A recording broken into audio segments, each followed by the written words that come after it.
This is how my rich, spoiled best friend tried to buy the man I was falling for, and failed. I met Ethan at the most inconvenient time. I had just lost my job, was sleeping on my cousin's couch, and had holes in my only pair of flats. He was the complete opposite.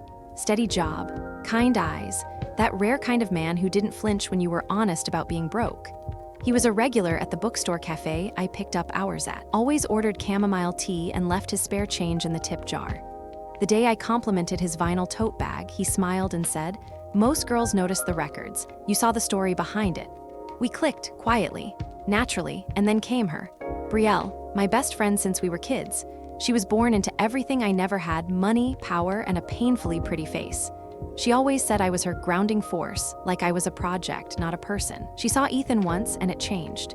She started showing up at the cafe in her designer heels and lip gloss smiles, asked me to introduce them as a joke. I did, and that was the beginning of the unraveling.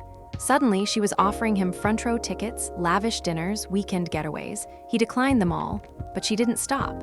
She called me insecure, said I wasn't his level, said I was selfish for keeping him from someone who could upgrade his life. I cried that night. I nearly believed her. The next morning, Ethan showed up early, holding a used copy of my favorite poetry book. He sat across from me and said, "I don't need upgrades. I need someone who gets me, who sees me, and that's not her." I cried harder, but this time from relief. Brielle blocked me that week. I didn't care. 6 months later, Ethan brought me to the same cafe, same table. He handed me a note, the way I used to in high school. Inside was a plane ticket to Florence, one way, with my name next to his. He whispered, "I couldn't give you money, but maybe I can give you the world." And I said yes, without looking back. Some people try to buy love. The right ones just show up for it.